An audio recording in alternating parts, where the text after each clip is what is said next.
Hi everyone, welcome to Manabadi. This is Sunil. ఈ video సెషన్లో మనం ఇంటర్మీడియట్ సంబంధించి exam point of view questions అందించబోతున్నాం. సో చాయిస్ పక్కన పెట్టి మీరు రాసే విధంగా మేము exam point of view questions మీకు అందించబోతున్నాం. ఫర్ ఎగ్జాంపుల్ 3 క్వశ్చన్స్ ఇచ్చి 2 రాయమంటారు కదా, ఆ రాసే 2 మీకు అందుబాటులో ఉండే విధంగా exam point of view questions prepare చేసి అయితే మేము అందిస్తున్నాం. అండ్ ఉట్టి క్వశ్చన్సే కాదు, నెక్స్ట్ మన ఛానల్ నుంచి ఎక్స్ప్లెనేషన్స్ కూడా అందించబోతున్నాం. కాబట్టి ఖచ్చితంగా ఛానల్ సబ్స్క్రైబ్ చేసుకోండి.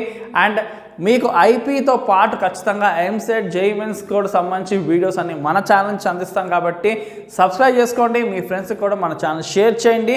అండ్ మీ ప్రిపరేషన్కి ఖచ్చితంగా హెల్ప్ అయ్యే విధంగా మన యొక్క హెల్ప్ అయితే ఖచ్చితంగా ఉంటుంది. అండ్ ఈ exam point of view questions last year and అంతకుముందు కూడా ఇచ్చాము.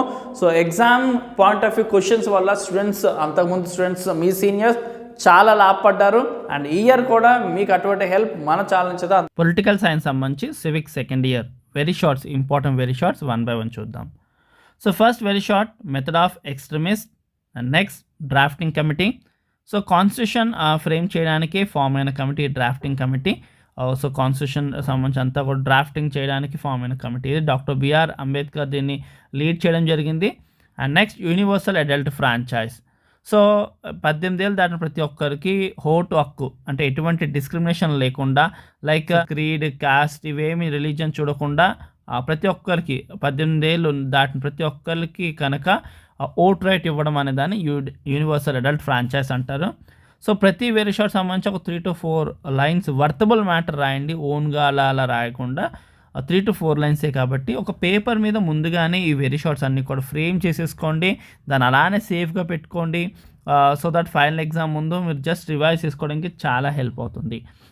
Next fundamental rights, like right to equality and right to freedom and right against exploitation and right to freedom of religion and cultural and educational rights and right to constitutional remedies. So ఇలా 6 fundamental rights mention చేసి సరిపోతుంది. ఇంకా మీరు మిగతా కూడా రాయాల్సిన అవసరం సరిపోతుంది 2 మార్క్స్కి. And next fundamental duties. So ఏమన్నా 4 ఫండమెంటల్ డ్యూటీస్ అని రాయాల్సి ఉంటుంది. Next mention any 4 powers of Lok Sabha.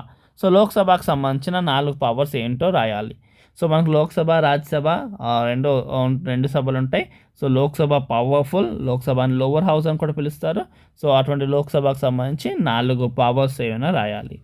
Next right to freedom and what is judicial review and legislative council. So state లెవెల్లో ఇప్పుడు మనకి సెంట్రల్లో ఎలాగైతే లోక్సభ, రాజ్యసభ ఉంటుందో అలాగే స్టేట్ లెవెల్లో legislative assembly and legislative council ఉంటుంది. ఈ లెజిస్లేటివ్ కౌన్సిల్ అనేది అన్ని స్టేట్స్లో ఉండదు. సో ఈ అటువంటి లెజిస్లేటివ్ కౌన్సిల్ కోసం 2 to 3 points. Next national emergency and NITI Aayog and mandal పరిషత్ కోసం రాయండి. నీతి ఆయోగ్ అన్నది ఏంటంటే మన ప్లానింగ్ కమిషన్ని రీప్లేస్ చేసింది నీతి ఆయోగ్. సో అంతకుముందు ప్లానింగ్ కమిషన్ ఏదైతే చేస్తుందో సో దాన్ని రీప్లేస్ చేస్తూ నీతి ఆయోగ్ రావడం జరిగింది. సో నీతి ఆయోగ్ ఏంటంటే ఇప్పుడు సెంట్రల్ నుంచి స్టేట్కి రావాల్సిన అమౌంట్ సంబంధించి అలాంటివి అన్నీ కూడా దాని డీటెయిల్స్ మనకి సెంట్రల్ గవర్నమెంట్ సబ్మిట్ చేసేది నీతి ఆయోగే. Next cantonment board and discretionary powers to the governor and any 4 electoral reforms.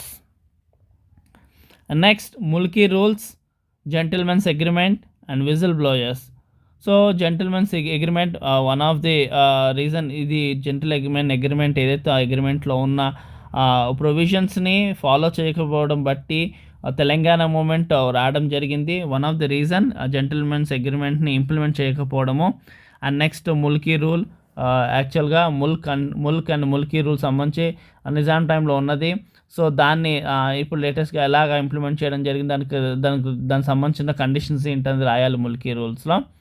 Next coalition politics and what is accountability and characteristics of terrorism. So terrorism యొక్క లక్షణాలు రాయండి. సో అందరిని భయక్రాంతులు చేసి అందరి శాంతిని పోగొట్టి సో దాని టెర్రరిజం యొక్క లక్షణాలని డిస్క్రైబ్ చేస్తూ ఒక 4 పాయింట్స్ రాయండి, సరిపోతుంది. It's enough. ఆ కోయలిషన్ పాలిటిక్స్ ఏంటంటే ఇప్పుడు ఒక పార్టీకి మెజారిటీ రాదు, 2-3 పార్టీలు కలిపి గవర్నమెంట్ ఫామ్ చేయడం. సో ఇనీషియల్గా ఇండిపెండెన్స్ స్టార్టింగ్లో కోయలిషన్ పాలిటిక్స్ లేవు, కానీ తర్వాత ఏంటంటే సింగిల్ గవర్నమెంట్కి టోటల్గా మెజారిటీ సీట్స్ రాకపోవడంతో 2-3 పార్టీస్ కలిసి గవర్నమెంట్ ఫామ్ చేయడం. And next what is BIMSTC. So దాన్ని ఫుల్ ఫామ్ రాసి దాంట్లో ఏంటని డీటెయిల్స్ రాయాలి. వాట్ ఈస్ పంచశీల్ నెక్స్ట్ సకల జనుల సమ్మె. సో తెలంగాణ మూమెంట్ టైంలో సకల జనుల సమ్మెకి చాలా గుర్తింపు ఉంది. సో ఉద్యమాన్ని ఒక పీక్స్ లెవెల్లో తీసుకెళ్ళిన సమ్మె ఇది, సకల జనుల సమ్మె. నెక్స్ట్ గ్రామ సభ అంటే ఏంటి, దాని యొక్క ఫంక్షనింగ్ ఏంటి అని డీటెయిల్స్. అండ్ నెక్స్ట్ కామర్స్ అంటే ఏంటి, అండ్ లోకాయుక్త అంటే ఏంటి. సో అన్నిటికి సంబంధించి ఒక 2 to 3 పాయింట్స్ రాయండి. 3 to అంటే మనం చదువుకున్నప్పుడు 3 పాయింట్స్ చదువుకుంటే రాసేటప్పుడు 3 to 4 పాయింట్స్లో వస్తుంది. So next organs of UNO. So యుఎన్ఓకి సంబంధించిన ఆర్గాన్స్ ఏంటి, అది అంత ఫంక్షన్ పర్ఫెక్ట్గా చేయడానికి. And next SAARC. సో సార్క్లో మెంబర్స్ ఎవరు అండ్ ఏంటి అని డీటెయిల్స్ రాయండి. And next difference between ordinary bill and money bill. Ordinary బిల్కి మనీ బిల్కి ఉన్న డిఫరెన్సెస్ ఏంటి. సో ఇవి టోటల్గా 30 very shorts of political science of civics second year సంబంధించి.